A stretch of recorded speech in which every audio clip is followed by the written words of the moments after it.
नमस्कार दोस्तों, एक बार फिर से आप सभी का स्वागत है।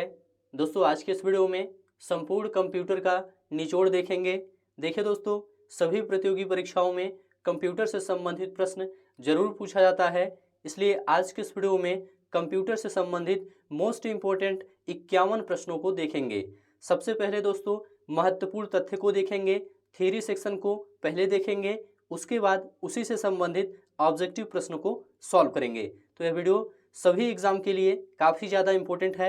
आप सभी लोग इस वीडियो को पूरा ध्यान से और लास्ट तक देखिए।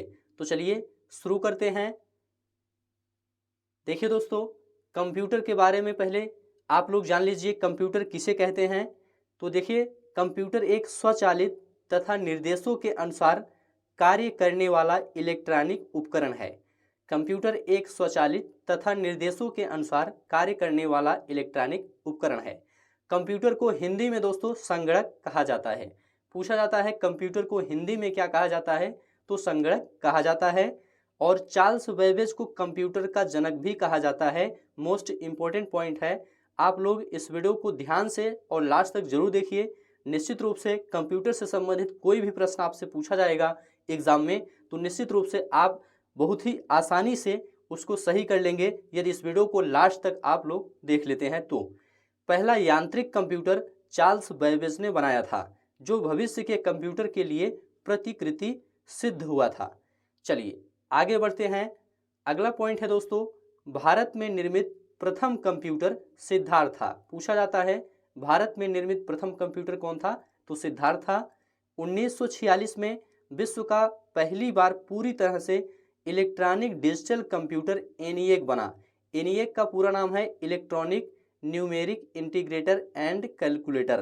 तो याद रखिएगा, पहला इलेक्ट्रॉनिक डिजिटल कंप्यूटर कौन था, एनिएक था।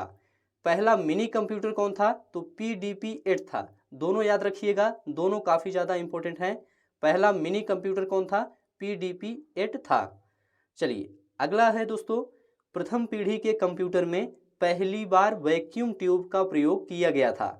याद रखिएगा, पहली पीढ़ी के कंप्यूटर में पहली बार किसका प्रयोग किया गया था, तो वैक्यूम ट्यूब का प्रयोग किया गया था। एनिएक, एडवैक, यूनिवैक फर्स्ट प्रथम पीढ़ी के कंप्यूटर के उदाहरण हैं। द्वितीय पीढ़ी के कंप्यूटर में पहली बार ट्रांजिस्टर का उपयोग किया गया था। द्वितीय पीढ़ी के कंप्यूटर में पहली बार किसका प्रयोग किया गया, ट्रांजिस्टर का प्रयोग किया गया था। अगला है दोस्तों, तृतीय पीढ़ी के कंप्यूटर में पहली बार इंटीग्रेटेड सर्किट का प्रयोग किया गया था। इंटीग्रेटेड सर्किट का प्रयोग किस पीढ़ी के कंप्यूटर में किया गया था, पूछा जाता है। तो याद रखिएगा, तृतीय पीढ़ी के कंप्यूटर में किया गया था। हार्डवेयर के बारे में थोड़ा सा देख लीजिए। कंप्यूटर और उससे संलग्न सभी यंत्रों और उपकरणों को हार्डवेयर कहा जाता है। कंप्यूटर की भौतिक बनावट क्या कहलाती है, हार्डवेयर कहलाती है, जिसे हम छूकर महसूस कर सकते हैं। छूकर महसूस करने वाले भाग को हार्डवेयर कहते हैं। इसके अंतर्गत कीबोर्ड आता है, monitor, CPU, printer, tape recorder, ये सभी हार्डवेयर के अंतर्गत आते हैं। अगला है सॉफ्टवेयर। कंप्यूटर के संचालन के लिए निर्मित प्रोग्रामों को सॉफ्टवेयर कहा जाता है। सॉफ्टवेयर किसे कहा जाता है, कंप्यूटर के संचालन के लिए निर्मित प्रोग्रामों को सॉफ्टवेयर कहा जाता है। फोर्ट्रान, फोर्ट्रान क्या है, यह एक कंप्यूटर प्रोग्रामिंग भाषा है जिसका उपयोग गणितीय सूत्रों को आसानी से और कम समय में हल करने के लिए किया जाता है। इस भाषा का विकास JW बेकस ने 1957 में किया था। तो याद रखिएगा, फोर्ट्रान एक कंप्यूटर प्रोग्रामिंग भाषा है। चलिए आगे बढ़ते हैं। अगला है दोस्तों COBOL. COBOL common business oriented language का संक्षिप्त रूप है। कोबोल का पूरा नाम क्या है, कॉमन बिजनेस ओरिएंटेड लैंग्वेज। इस भाषा का विकास व्यावसायिक हितों के लिए किया गया था। कंप्यूटर के विभिन्न भाग यहाँ से देखेंगे। पहले हम CPU के बारे में देखेंगे। देखिए दोस्तों, CPU जो है यह सेंट्रल प्रोसेसिंग यूनिट का संक्षिप्त रूप है। इसे कंप्यूटर का मस्तिष्क कहा जाता है। मोस्ट इम्पोर्टेंट है, याद रखिएगा, CPU को कंप्यूटर का मस्तिष्क कहा जाता है। CPU का पूरा नाम सेंट्रल प्रोसेसिंग यूनिट है। आगे बढ़ते हैं। अगला है ALU, अर्थमेटिक लॉजिक यूनिट। इसका उपयोग सभी प्रकार की अंकगणितीय क्रियाएं, जोड़ घटाना, गुणा भाग एवं तुलना करने के लिए किया जाता है। नेक्स्ट है मेमोरी यूनिट, स्टोरेज इकाई। देखिए दोस्तों, संपूर्ण मेमोरी यूनिट को दो भागों में विभाजित किया जाता है। पहला है प्राथमिक मेमोरी और दूसरा है द्वितीयक मेमोरी। तो सबसे पहले हम प्राथमिक मेमोरी को देखेंगे। देखिए दोस्तों, प्राथमिक मेमोरी जो है यह कंप्यूटर का स्मृति संग्राहक है, जहां जानकारी को संचित किया जाता है। यह दो प्रकार की होती है। याद रखिएगा, प्राइमरी मेमोरी दो प्रकार की होती है, एक रैम होता है और दूसरा रोम होता है। तो चलिए पहले रैम को देख लेते हैं। देखिए दोस्तों, रैम यह रैंडम एक्सेस मेमोरी का संक्षिप्त रूप है। सामान्य भाषा में इसे कंप्यूटर की याददाश्त कहा जाता है।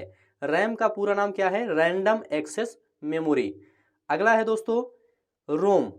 यह दोस्तों रीड ओनली मेमोरी का संक्षिप्त रूप है। रीड ओनली मेमोरी का संक्षिप्त रूप रोम है। इसमें सभी सूचनाएं अस्थायी रूप से इकट्ठा रहती हैं और यह कंप्यूटर को प्रोग्राम संचालित करने का निर्देश देता है। तो रोम में सूचनाएं जो होती हैं ये अस्थायी रूप से इकट्ठा रहती हैं। अब दूसरा है दोस्तों द्वितीयक मेमोरी। यह सूचना को अस्थायी रूप से स्टोर करने के काम आती है, जैसे कि हार्ड डिस्क और फ्लॉपी डिस्क, CD-रोम, DVD आदि। चलिए अगला है मदरबोर्ड। मदरबोर्ड के बारे में ध्यान से देखिए। यह एक सर्किट बोर्ड होता है जिसमें कंप्यूटर के प्रत्येक प्लग लगाए जाते हैं। CPU, रैम आदि यूनिट मदरबोर्ड में ही संयोजित रहती है। नेक्स्ट है हार्ड डिस्क। इसमें कंप्यूटर के लिए प्रोग्रामों को स्टोर करने का कार्य होता है। हार्ड डिस्क में कंप्यूटर के लिए प्रोग्रामों को स्टोर करने का कार्य होता है। नेक्स्ट है फ्लॉपी डिस्क ड्राइव। देखिए दोस्तों, फ्लॉपी डिस्क ड्राइव जो है यह सूचनाओं को सुरक्षित करने या सूचनाओं का एक कंप्यूटर से दूसरे कंप्यूटर में आदान प्रदान करने में प्रयुक्त होता है। नेक्स्ट है दोस्तों CD-रोम। CD-रोम यानी कॉम्पैक्ट डिस्क, छोटे से आकार में होते हुए भी बहुत बड़ी मात्रा में आंकड़ों एवं चित्रों को ध्वनियों के साथ संग्रहित करने में सक्षम होता है। कौन? CD-रोम। चलिए आगे बढ़ते हैं। नेक्स्ट है माउस। माउस के बारे में ध्यान से देखिए। इसकी सहायता से स्क्रीन पर कंप्यूटर के विभिन्न प्रोग्रामों को संचालित किया जाता है। नेक्स्ट है मॉनिटर। इस पर कंप्यूटर में निहित जानकारियों को देखा जा सकता है। सभी पॉइंट ध्यान से देखते हुए चलिए, ये सभी पॉइंट काफ़ी ज़्यादा इंपॉर्टेंट हैं। नेक्स्ट है प्रिंटर। इसकी मदद से कंप्यूटर पर अंकित आंकड़ों को कागज पर मुद्रित किया जाता है। Dot matrix, inkjet, bubble jet और लेजर जेट ये प्रमुख प्रिंटर हैं। अब यहाँ से दोस्तों कुछ अन्य महत्वपूर्ण तथ्य को देखेंगे। 1 किलोबाइट दोस्तों 1024 बाइट के बराबर होता है। पूछा जाता है 1 किलोबाइट कितने बाइट के बराबर होता है? तो 1024 बाइट के बराबर होता है। 1 मेगाबाइट ये 1024 किलोबाइट के बराबर होता है। 1 मेगाबाइट 1024 किलोबाइट के बराबर होता है। 1 गीगाबाइट ये 1024 मेगाबाइट के बराबर होता है। चलिए आगे बढ़ते हैं। वर्ल्ड वाइड वेब WWW के आविष्कारक टिम बर्नर्स-ली हैं। वर्ल्ड वाइड वेब के आविष्कारक कौन हैं? टिम बर्नर्स-ली हैं। और ALU का पूरा नाम अर्थमेटिक लॉजिक यूनिट है। HTML का पूरा नाम हाइपर टेक्स्ट मार्कअप लैंग्वेज है। सभी पॉइंट ध्यान से देखते हुए चलिए। LAN का पूरा नाम क्या है? Local area network. और WAN का पूरा नाम है वाइड एरिया नेटवर्क। चलिए आगे बढ़ते हैं। यहाँ से दोस्तों बिट के बारे में देखेंगे। देखिए दोस्तों, बिट का विस्तृत रूप बाइनरी डिजिट होता है। इसको हिंदी में बाइनरी नंबर भी कहते हैं। बाइनरी डिजिट कंप्यूटर में डेटा की सबसे छोटी इकाई है। इसे आप लोग याद रखिएगा। बिट का एक बाइनरी वैल्यू 0 या 1 होता है। VLE का विस्तृत रूप वर्चुअल लर्निंग इन्वायरमेंट होता है। वर्चुअल लर्निंग इन्वायरमेंट होता है। सभी पॉइंट ध्यान से देखते हुए चलिए। स्पैम क्या होता है?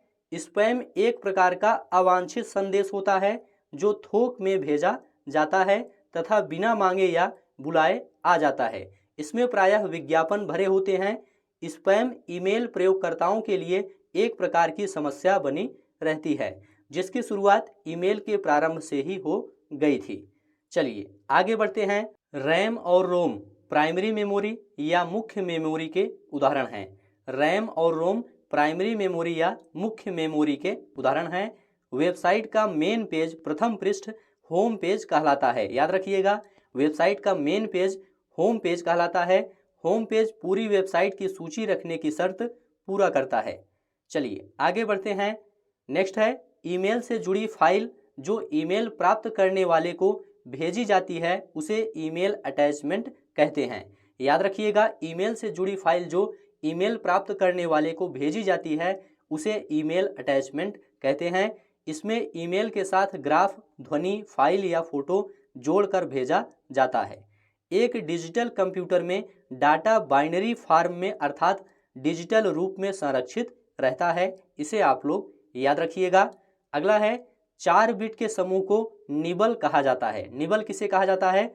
4 बिट के समूह को निबल कहा जाता है और 8 बिट के समूह को 1 बाइट कहा जाता है। कंप्यूटर मेमोरी में किसी अक्षर या कैरेक्टर को दर्शाने के लिए कम से कम 1 बाइट की जरूरत पड़ती है। चलिए आगे बढ़ते हैं। नेक्स्ट है ईमेल। ईमेल का पूर्ण रूप इलेक्ट्रॉनिक मेल होता है। ईमेल के माध्यम से कोई व्यक्ति विशेष या समूह दुनिया भर में किसी से भी मैसेजों का आदान प्रदान कर सकते हैं। ईमेल का आविष्कार रे टॉमलिंसन ने किया था। किसी प्रोग्राम में बग एक एरर होता है, एक त्रुटि होता है, इसे आप लोग याद रखिएगा। पीसी का अर्थ व्यक्तिगत कंप्यूटर या पर्सनल कंप्यूटर होता है, इसे आप लोग याद रखिएगा, एग्जाम में पूछा जाता है। मोडेम कंप्यूटरों को टेलीफोन लाइनों का प्रयोग करके डाटा अंतरित करने की अनुमति देता है। कौन? मोडेम। पेंटियम चिप का आविष्कार विनोद धाम ने किया था। याद रखिएगा, पेंटियम चिप का आविष्कार विनोद धाम ने किया था। CAD का पूरा नाम कंप्यूटर एडेड डिजाइन है। याहू, गूगल एवं MSN एक इंटरनेट साइट्स हैं। चलिए आगे बढ़ते हैं। अनुपम। अनुपम एक सुपर कंप्यूटर है जो भाभा परमाणु अनुसंधान केंद्र BARC द्वारा विकसित और डिजाइन किया गया है। भारत में विकसित परम सुपर कंप्यूटर का विकास CDAC संस्था ने किया है, इसे आप लोग याद रखिएगा। माइकल एंजेलो वायरस एक कंप्यूटर वायरस है। माइकल एंजेलो वायरस क्या है? एक कंप्यूटर वायरस है और डाटा के प्रेषण की गति बिट प्रति सेकंड में मापी जाती है, इसे आप लोग याद रखिएगा। नेक्स्ट है कंपाइलर। कंपाइलर एक ऐसा प्रोग्राम है जो उच्च स्तरीय भाषा को मशीन भाषा में अंतरित करता है। असेंबलर का कार्य है असेंबली भाषा को यंत्र भाषा में परिवर्तित करना। पूछा जाता है असेंबलर का क्या कार्य है, तो इसका कार्य है असेंबली भाषा को यंत्र भाषा में परिवर्तित करना। इंस्ट्रक्शंस के उस समूह को प्रोग्राम कहते हैं जो कंप्यूटर को यह बताता है कि क्या करना है। चलिए आगे बढ़ते हैं। LCD का पूरा नाम लिक्विड क्रिस्टल डिस्प्ले है। क्या है? लिक्विड क्रिस्टल डिस्प्ले है। कंप्यूटर की अस्थायी स्मृति को रोम कहा जाता है। याद रखिएगा, कंप्यूटर की अस्थायी स्मृति को रोम कहा जाता है। कंप्यूटर वायरस ऐसा कंप्यूटर प्रोग्राम है जो स्वयं की प्रतिलिपियां बनाता है। पहली कंप्यूटर भाषा फोर्ट्रान विकसित की गई थी। याद रखिएगा, पहली कंप्यूटर भाषा फोर्ट्रान विकसित की गई थी और कंप्यूटर में प्रयुक्त IC चिप जो होता है ये सिलिकॉन की बनी होती है। पूछा जाता है IC चिप किसकी बनी होती है, तो सिलिकॉन की बनी होती है। नेक्स्ट है लेजर प्रिंटर में अर्धचालक लेजर प्रयुक्त होता है। क्या प्रयुक्त होता है? अर्धचालक लेजर प्रयुक्त होता है। सुपर कंप्यूटर के लिए शब्द लंबाई का जो परास होता है, रेंज होता है, ये 64 बिट तक होता है, इसे भी आप लोग याद रखिएगा। परम सुपर कंप्यूटर का एक उदाहरण है। परम सुपर कंप्यूटर का एक उदाहरण है और भारत में सुपर कंप्यूटर परम का निर्माण पुणे में हुआ था। पूछा जाता है परम सुपर कंप्यूटर का निर्माण कहाँ हुआ था, तो पुणे में हुआ था। आगे बढ़ते हैं। कंप्यूटर वायरस एक ऐसा सॉफ्टवेयर है जो मुख्य रूप से प्रोग्रामों को नष्ट करता है। C, बेसिक, कोबोल और जावा हाई लेवल भाषाओं के उदाहरण हैं। किसके उदाहरण हैं? हाई लेवल भाषाओं के उदाहरण हैं। गूगल क्या है? एक सर्च इंजन है। टेक्स्ट में आपकी पोजीशन दर्शाने वाले ब्लिंकिंग पॉइंट को क्या कहा जाता है? कर्सर कहा जाता है। चलिए आगे बढ़ते हैं। कंप्यूटर के मुख्य सिस्टम को मदरबोर्ड कहा जाता है। DTP का पूरा रूप डेस्कटॉप पब्लिशिंग है। क्या है? डेस्कटॉप पब्लिशिंग है। BIOS का विस्तृत रूप बेसिक इनपुट आउटपुट सिस्टम होता है। ये सभी पॉइंट एग्जाम में पूछे गए हैं। प्रश्न के रूप में, इसलिए आप लोग इन सभी पॉइंट को ध्यान से देखते हुए चलिए। DOS का पूर्ण रूप डिस्क ऑपरेटिंग सिस्टम है। क्या है? डिस्क ऑपरेटिंग सिस्टम है। PDA का पूर्ण रूप पर्सनल डिजिटल असिस्टेंट है। चलिए आगे बढ़ते हैं। JDBC जावा डाटाबेस कनेक्टिविटी का सूचक है और LAN ये लोकल एरिया नेटवर्क का लघु रूप है। HTML का विस्तृत रूप हाइपर टेक्स्ट मार्कअप लैंग्वेज है। HTML का विस्तृत रूप हाइपर टेक्स्ट मार्कअप लैंग्वेज है और ईमेल का विस्तृत रूप इलेक्ट्रॉनिक मेल है। ये सभी पॉइंट एग्जाम में पूछे गए हैं। कंप्यूटर का मॉनिटर आउटपुट डिवाइस होता है। कंप्यूटर का मॉनिटर आउटपुट डिवाइस होता है। चलिए आगे बढ़ते हैं। अब यहां से दोस्तों मोस्ट इंपॉर्टेंट क्वेश्चन को सॉल्व करेंगे। लगभग 50 से अधिक प्रश्नों को यहां पर देखेंगे। आप लोग इस वीडियो को लास्ट तक ध्यान से देखिए और सभी प्रश्नों का उत्तर बताने का प्रयास करिए। पहला प्रश्न है, किसे कंप्यूटर का जनक कहा जाता है? तो आपको बताया गया है कि चार्ल्स बेबेज को कंप्यूटर का जनक कहा जाता है, इसलिए सी ऑप्शन यहां पर राइट हो जाएगा, चार्ल्स बेबेज।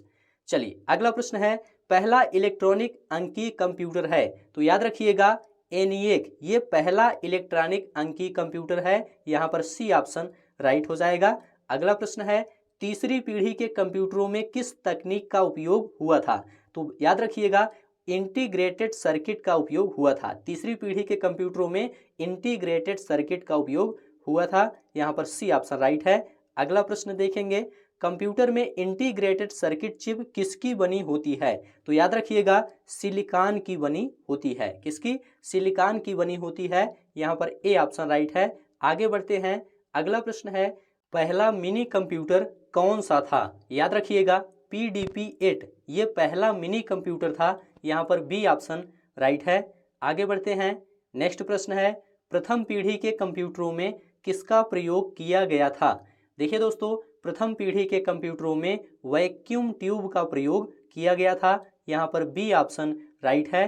द्वितीय पीढ़ी के कंप्यूटरों में किसका उपयोग किया गया था? तो याद रखिएगा द्वितीय पीढ़ी के कंप्यूटरों में ट्रांजिस्टर का प्रयोग किया गया था, यहाँ पर ए ऑप्शन राइट है। अगला प्रश्न है, कंप्यूटर का सबसे महत्वपूर्ण भाग क्या है? तो याद रखिएगा CPU ये कंप्यूटर का सबसे महत्वपूर्ण भाग है, यहाँ पर डी ऑप्शन राइट है। अगला प्रश्न है, 1024 बाइट किसके बराबर होता है? तो याद रखिएगा 1 किलो बाइट के बराबर होता है। 1024 बाइट ये 1 किलो बाइट के बराबर होता है। अगला प्रश्न है, किसी प्रोग्राम में बग क्या है? तो याद रखिएगा बग एक एरर होता है, त्रुटि होता है, यहाँ पर ए ऑप्शन राइट हो जाएगा। अगला प्रश्न है, पीसी का अर्थ होता है? देखिए दोस्तों पीसी का अर्थ व्यक्तिगत कंप्यूटर या पर्सनल कंप्यूटर होता है, यहाँ पर ए ऑप्शन राइट है।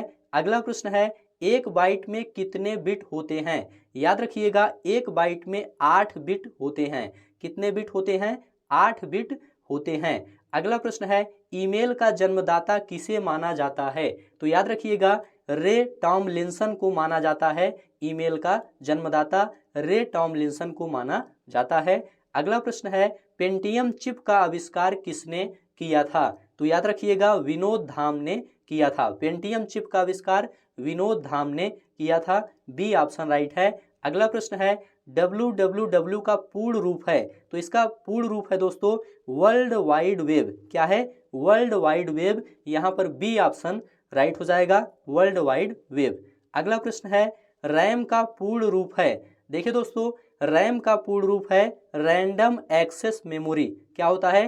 रैंडम एक्सेस मेमोरी होता है, यहाँ पर बी ऑप्शन राइट है। CPU का क्या अर्थ है? तो याद रखिएगा सेंट्रल प्रोसेसिंग यूनिट। CPU का अर्थ है सेंट्रल प्रोसेसिंग यूनिट, यहाँ पर ए ऑप्शन राइट है। अगला प्रश्न देखेंगे, CAD का क्या अर्थ है? देखिए दोस्तों CAD का अर्थ है कंप्यूटर एडेड डिजाइन। क्या है? कंप्यूटर एडेड डिजाइन, यहाँ पर बी ऑप्शन राइट है। अगला प्रश्न है, www वर्ल्ड वाइड वेब के आविष्कारक कौन हैं? तो याद रखिएगा टिम बर्नर्स ली ये वर्ल्ड वाइड वेब के आविष्कारक हैं, यहाँ पर बी ऑप्शन राइट है। अगला प्रश्न है, याहू गूगल एवं MSN क्या है? तो यह दोस्तों एक इंटरनेट साइट्स है। क्या है? इंटरनेट साइट्स है, यहाँ पर ए ऑप्शन राइट है। अगला प्रश्न है, अनुपम क्या है? अनुपम दोस्तों एक सुपर कंप्यूटर है। क्या है? एक सुपर कंप्यूटर है। यहाँ पर डी ऑप्शन राइट है। अगला प्रश्न है, भारत में विकसित परम सुपर कंप्यूटर का विकास किस संस्था ने किया है? तो याद रखिएगा CDAC ने किया है। भारत में विकसित परम सुपर कंप्यूटर का विकास CDAC संस्था ने किया है। यहाँ पर सी ऑप्शन राइट है। अगला प्रश्न देखेंगे, कंप्यूटर डाटा की सबसे छोटी इकाई है। देखिए दोस्तों, कंप्यूटर डाटा की सबसे छोटी इकाई बिट होती है। यहाँ पर सी ऑप्शन राइट है, बिट। चलिए आगे बढ़ते हैं। कौन सी भाभा परमाणु अनुसंधान केंद्र द्वारा विकसित सुपर कंप्यूटर परियोजना है? तो याद रखिएगा अनुपम। अनुपम ये भाभा परमाणु अनुसंधान केंद्र द्वारा विकसित सुपर कंप्यूटर परियोजना है। यहाँ पर ए ऑप्शन राइट है। अगला प्रश्न देखेंगे, डाटा के प्रेषण की गति को मापने के लिए सामान्यतः प्रयुक्त यूनिट है या इकाई है? तो याद रखिएगा बिट प्रति सेकंड। डाटा के प्रेषण की गति को मापने के लिए प्रयुक्त यूनिट बिट प्रति सेकंड है। यहाँ पर ए ऑप्शन राइट है। अगला प्रश्न है, ALU का पूरा रूप है। देखिए दोस्तों, ALU का पूरा रूप अर्थमेटिक लॉजिक यूनिट होता है। सी ऑप्शन राइट हो जाएगा, अर्थमेटिक लॉजिक यूनिट। अगला प्रश्न है, LCD का पूरा नाम क्या है? तो याद रखिएगा लिक्विड क्रिस्टल डिस्प्ले। यह LCD का पूरा नाम है। क्या है? Liquid crystal display. यहाँ पर बी ऑप्शन राइट है। अगला प्रश्न है, कंप्यूटर की अस्थायी स्मृति को क्या कहते हैं? तो याद रखिएगा कंप्यूटर की अस्थायी स्मृति को रोम कहते हैं। यहाँ पर ए ऑप्शन राइट हो जाएगा, रोम। अगला प्रश्न देखेंगे, पहली कंप्यूटर भाषा कौन सी विकसित की गई थी? तो याद रखिएगा पहली कंप्यूटर भाषा फोर्ट्रान विकसित की गई थी। यहाँ पर ए ऑप्शन राइट है, फोर्ट्रान। चलिए आगे बढ़ते हैं। लेजर प्रिंटर में निम्न में से कौन सा एक लेजर प्रकार प्रयुक्त होता है? तो याद रखिएगा अर्धचालक लेजर प्रयुक्त होता है। यहाँ पर ए ऑप्शन राइट है। अगला प्रश्न है, निम्न में कौन कंप्यूटर आंकड़ों की त्रुटियां प्रदर्शित करता है? तो याद रखिएगा बग ये कंप्यूटर आंकड़ों की त्रुटियां प्रदर्शित करता है। यहाँ पर ए ऑप्शन राइट है। अगला प्रश्न है, MB का प्रयोग किया जाता है। देखिए दोस्तों, MB का प्रयोग मेगाबाइट्स के लिए किया जाता है। यहाँ पर ए ऑप्शन राइट है। अगला प्रश्न है, सुपर कंप्यूटर के लिए शब्द लंबाई का परास रेंज कितना होता है, कहाँ तक होता है? तो याद रखिएगा 64 बिट तक होता है। सुपर कंप्यूटर के लिए शब्द लंबाई का परास 64 बिट तक होता है। यहाँ पर डी ऑप्शन राइट है। अगला प्रश्न है, परम एक उदाहरण है। देखिए दोस्तों, परम एक सुपर कंप्यूटर का उदाहरण है। यहाँ पर सी ऑप्शन राइट है, सुपर कंप्यूटर का उदाहरण है। अगला प्रश्न है, भारत में सुपर कंप्यूटर परम का निर्माण कहाँ हुआ था? तो याद रखिएगा पुणे में हुआ था। सुपर कंप्यूटर परम का निर्माण पुणे में हुआ था। अगला प्रश्न है, डॉट मैट्रिक्स किसका एक प्रकार है? तो याद रखिएगा प्रिंटर का एक प्रकार है। डॉट मैट्रिक्स प्रिंटर का एक प्रकार है। यहाँ पर बी ऑप्शन राइट है। CD-ROM है एक। देखिए दोस्तों, CD-ROM एक मैग्नेटिक मेमोरी है। यहाँ पर ए ऑप्शन राइट है, मैग्नेटिक मेमोरी। अगला प्रश्न देखेंगे, वेबसाइट के मेन पेज को कहा जाता है। देखिए दोस्तों, वेबसाइट के मेन पेज को होम पेज कहा जाता है। यहाँ पर सी ऑप्शन राइट है। ये सभी प्रश्न दोस्तों एग्जाम में पूछे गए हैं, इसलिए आप लोग इन सभी प्रश्नों को ध्यान से देखते हुए चलिए। कंप्यूटर के मुख्य सिस्टम बोर्ड को कहते हैं। देखिए दोस्तों, कंप्यूटर के मुख्य सिस्टम बोर्ड को मदरबोर्ड कहते हैं। यहाँ पर सी ऑप्शन राइट है। अगला प्रश्न देखेंगे, DTP का पूरा रूप है।